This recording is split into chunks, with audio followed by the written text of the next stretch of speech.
That's right. UMERQAISER.com. That's UmerQuasar.com. UmerQuasar.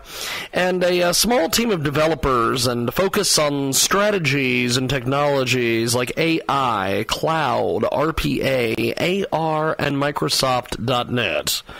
They are an absolutely amazing group. Go over there and check out UmerQuasar.com. UmerQuasar. These folks will do you terrific business, and they will help you in the world of tech. They're a small team of developers with a focus on technologies like AI, cloud, RPA, AR, and Microsoft.net. Check them out today at UmerQAISER.com. And tell them you heard about it here. Transmedia Worldwide.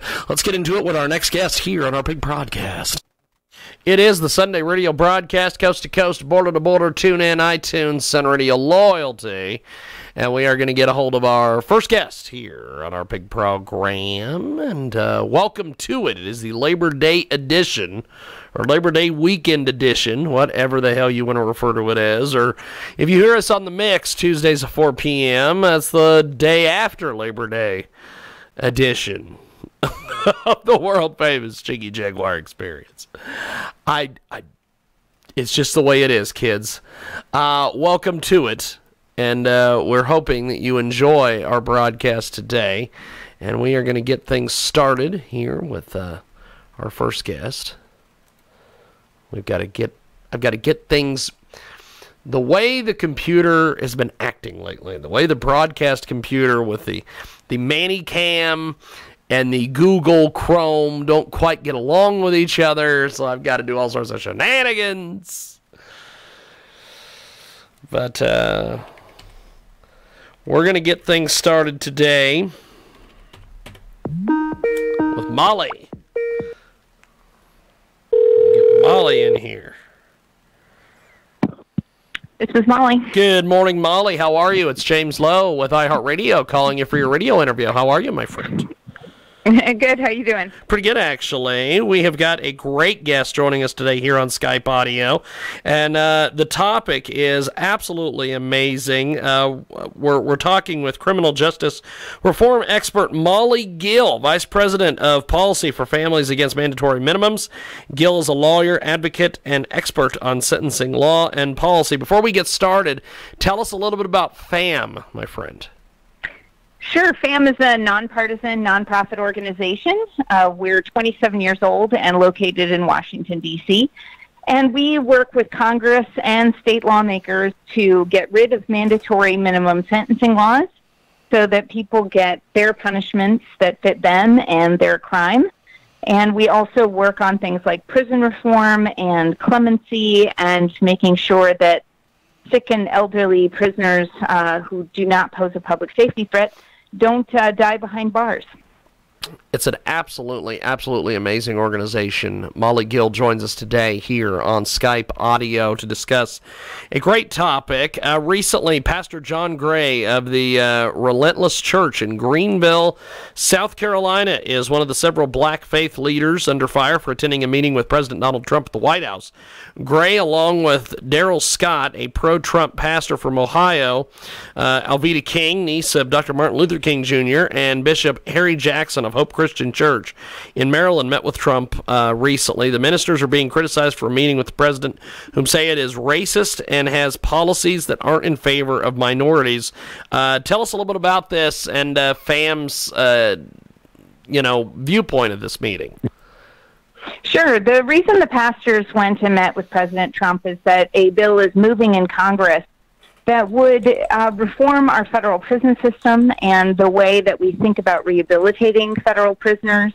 And it also, when it is finally done being negotiated, may include some sentencing reforms. We have yet to see if those sentencing reforms will be added to the bill, but it's likely that some sentencing reform will be added. And so, this bill has passed the House already. It's now in the Senate where it's waiting for a vote. President Trump has come out and said that he would support this. He would support reforming our prisons, reforming some of our sentencing laws. And these pastors support that too. And so they went and met with the president and said, we agree with you and we think it's the right thing to do and encourage you to do it. We've got a great guest for this today. She joins us live here on our big program, Molly Gill from FAMM. And why is this such a big deal from the media perspective? Well, I think what it's reflecting is that some people don't understand how bipartisan criminal justice reform has become. That this is one of those rare areas where you have people who are very far out on the left and very far out on the right agreeing with each other and saying, you know what, we put too many people in prison, we keep them there too long, it costs us too much, it's hard on our families, hard on our communities, and we can be smarter about rehabilitating people so that they get a real second chance when they come back to the community. And I think that people are surprised sometimes when they hear that people like Senator Mike Lee from Utah and Senator Rand Paul from Kentucky and Senator Chuck Grassley from Iowa support this, as well as people like Senator Cory Booker and Senator Kamala Harris and Senator Dick Durbin, Democrats, from the further left on the spectrum. And so it's a really interesting issue that unites people around this idea of what should a good justice system look like. And this also includes the president. He's come out and supported this as well. So it's one of those unique left-right issues, and some people just get a little bit of whiplash, I think, when they see those people sitting down at the table and agreeing. We've got a great guest with us today. She joins us live here on Skype audio, Molly Gill from FAMM. And I know that there seems to be a lot of upheaval in the United States as far as minimums and mandatory minimums and some of these different issues. You guys at FAMM want to lessen some of the burdens on the prison system as far as how many people are in there and for the different crimes. Give us some more details on what FAMM does. Sure. So what we're advocating really is just that we want judges to be able to decide the right punishment in every case. We want flexibility. I think when most Americans go into a courtroom, they expect that the judge is going to be able to consider all the facts of the case, all of their personal background, why they were involved in the crime, any needs they might have, like needs for drug abuse treatment or mental health treatment.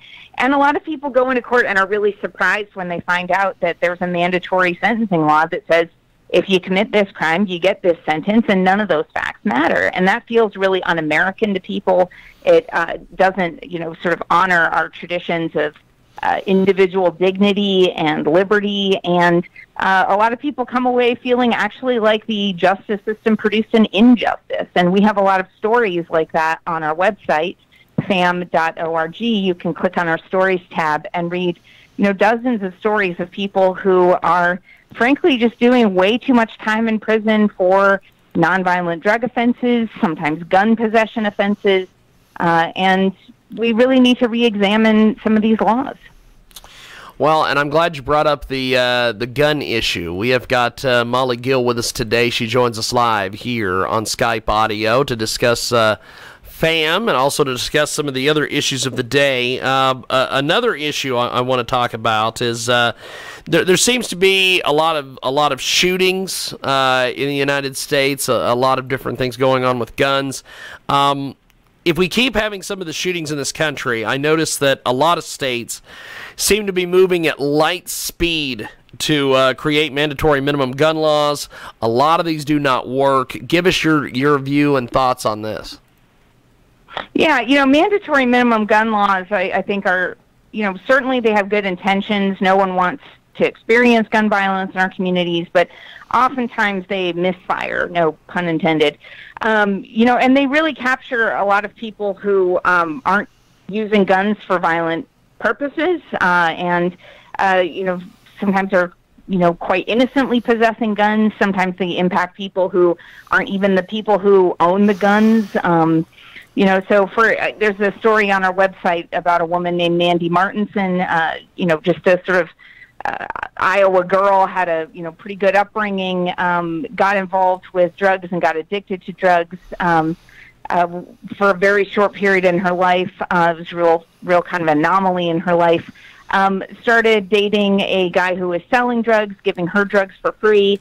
That guy kept 2 guns in her home. And so when the police showed up to arrest him, she was arrested too, and she was sentenced for all of the drugs that he was involved with and that she knew about. And then she was also sentenced an additional 5 years for the 2 guns that he kept in her home.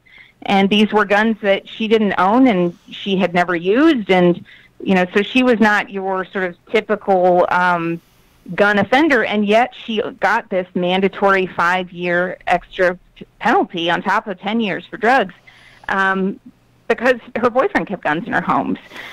In Florida, we actually worked with the NRA to get rid of a mandatory minimum 20-year sentence for firing warning shots, which was considered aggravated assault under Florida law. And we saw these people getting these sort of ridiculous 20-year sentences in cases where they were defending themselves or others, firing a gun, thought they had a good self-defense claim, and then in court it wasn't quite enough, and they were still, sort of technically deemed guilty, but looking at this really long sentence that was obviously intended for people who were actually shooting other people. So these mandatory gun laws oftentimes just overreach. They're too broad.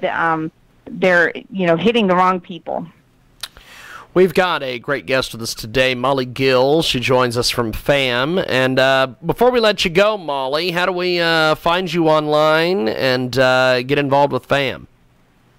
Sure. You can go to our website, which is famm.org. Like I said, check out our stories on there. You can sign up for our emails.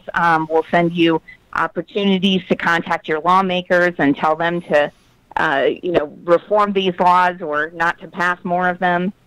You can see, sort of where we're working in the